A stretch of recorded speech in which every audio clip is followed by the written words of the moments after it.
Sir, சொல்லுங்க sir. Okay sir.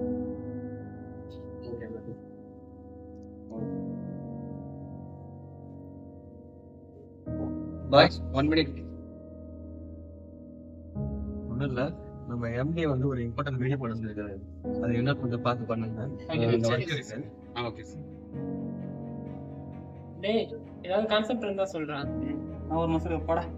டேய், இவனால இப்படி சொல்றான். நம்ம பப்ளிக் அவேர்னஸ் கொடுப்போம் நம்மளா. என்ன நடக்குதுங்க? ஐடியா சொல்ல சொன்னா ஒரு மாசம் இருக்குங்கிறான். என்னடா பெரிய அவேர்னஸ்? கிட்டத்தட்ட 1972 இருந்து 53 வருஷமா உலக சுகாதார தினம் கொண்டாடிட்டு இருக்காங்க. எந்த முன்னேற்றமாவது இருக்கா? ஓசோன்லேயே ஓட்ட விழுந்து போச்சு. காத்து தண்ணி இருக்கிற நல்லோடமும் கெட்டு போய் தான் இருக்கு. திங்கிற சாப்பாடுல கூட பிளாஸ்டிக் தாண்டா இருக்கு. அது மட்டும் இல்லடா, நகரமயமாக்கல் அப்படிங்கிற பேர்ல காடு மலை விவசாயிகள் எல்லாத்தையும் அழிச்சுட்டு தான் வராங்க. கொடுமையான விஷயம் என்னன்னா, மாசுபாட்டால மக்கள் உயிரிழக்கிறதுல இந்தியா தான் வந்து இடத்துல இருக்கு. வருஷத்துல 20 லட்சம் பேர் காற்று மாசுபாட்டாலையும் 7 லட்சம் பேர் தண்ணி மாசுபாட்டாலையும் செத்து போறாங்க.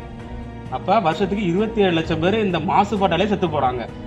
இதுல வந்து காற்று மாசுபாட்டால தண்ணி மாசுபாட்டால பல பேருக்கு வந்து இதய நோய், கேன்சரு, பக்கவாதம் இந்த மாதிரி வர்றதுக்கு நிறைய சான்சஸ் இருக்கு. அதனால பல குழந்தைங்களா இருந்து போறாங்க.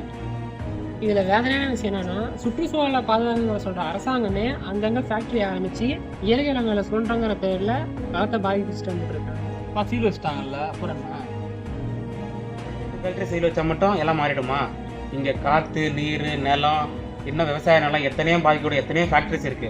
ஃபேக்டரியை சீல் வைக்கணும் அப்படிங்கிறது நோக்கம் கிடையாது. ஃபேக்டரியிலேருந்து வரக்கூடிய கழிவுகளை, அந்த மாசுகளை கட்டுப்படுத்தணும், குறைக்கணும் அப்படிங்கிறது தான் நோக்கமே. புரியுதா? இது ஏன் நாடு, ஏன் கிராமம் அப்படின்னு ஒவ்வொருத்தங்களும் நினைச்சா மட்டும்தான் இங்கே எல்லாம் மாறும், எல்லாத்தையும் மாற்ற முடியும். இல்லைன்னா வெறும் பேருக்கு மட்டும்தான் சுகாதார தினத்தையும் சுற்றுச்சூழலையும் நம்ம கொண்டாடிட்டு இருக்கணும். இப்போ நாம எடுக்கிற 2 நிமிஷம் வீடியோ மட்டும் எல்லாத்தையும் மாத்திடுமா?